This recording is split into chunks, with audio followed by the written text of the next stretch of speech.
Have you ever looked at your phone and wondered about the people who made the apps you use every day?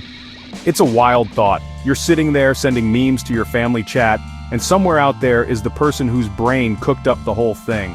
Let's talk about one of those guys. His name is Jan Koum. His story doesn't start in a fancy Silicon Valley garage. No, it starts in a small village outside Kyiv, Ukraine. This was back in the Soviet era. Imagine a place with no hot water. A place where you couldn't always speak your mind because someone might be listening. That was Jan's childhood. It was simple and it was tough. His family was Jewish, and in the Soviet Union that often meant facing anti-Semitism and limited opportunities. It was a constant quiet pressure. His parents looked at their son and thought, he deserves more than this. They dreamed of a place where he could build a better life, a place with more freedom. So they made a massive decision, a life-changing, terrifying decision. They decided to move to America. In 1992, when Jan was just 16 years old, he, his mother, his grandmother packed up their lives and flew to Mountain View, California, the very heart of what would become the tech world. They didn't know it then, of course. They just knew they were chasing a promise. Now, moving to a new country sounds exciting, like a movie montage, but the reality is often much harder. For Jan's family, it was a shock. They had very little money. They didn't speak the language perfectly. They had to rely on government assistance to get by. Their first home was a small, two-bedroom apartment thanks to a social support program.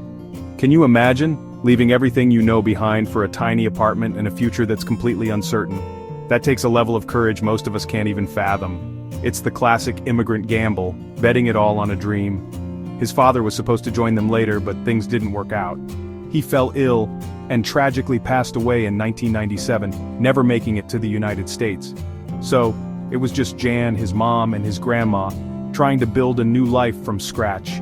This wasn't the American dream you see on TV. To help his family make ends meet, Jan had to work. He wasn't getting a fancy internship at some tech startup. No, his first job in America was as a cleaner. He swept the floors of a local grocery store. The man who would one day build a multi-billion-dollar company started his journey with a broom and a dustpan. While his classmates were worried about prom dates, final exams, Jan was balancing high school with the very real need to put food on the table. His family relied on food stamps, a government program to help low-income people buy groceries. This experience stayed with him forever.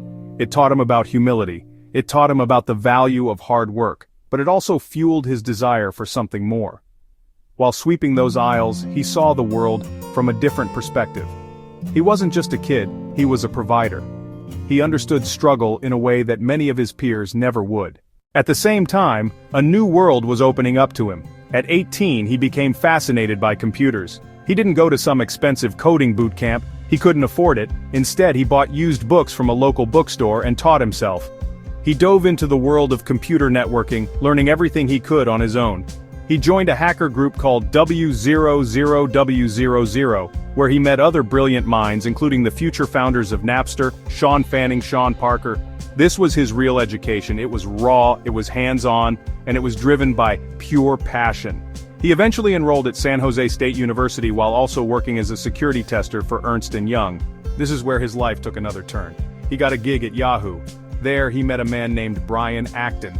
They clicked instantly. They were both no-nonsense engineers who disliked corporate fluff. Jan was still in college, but he found Yahoo so much more interesting. One day his professor gave him an ultimatum and Jan chose Yahoo. He dropped out of college. Jan and Brian worked at Yahoo for nearly a decade. They saw the internet boom from the inside. They saw companies collecting user data and bombarding people with ads. They hated it. In 2009, Jan bought his first iPhone. He discovered the brand new App Store. He saw a whole new industry forming. The idea came from a simple frustration. He kept missing calls at the gym. What if an app could show your status next to your name? At the gym, can't talk, in a meeting. The name WhatsApp, a play on What's Up, fit perfectly. Jan incorporated WhatsApp on February 24, 2009, his birthday. At first it was just statuses, no messaging. It was buggy and had few users. Jan almost quit and looked for work.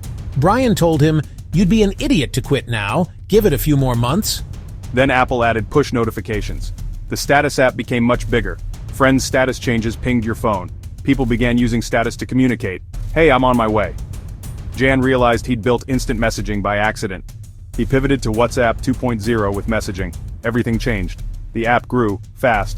One of them was particularly interested, Facebook. In February 2014, Facebook announced it was acquiring WhatsApp for an unbelievable $19 billion. $19 billion.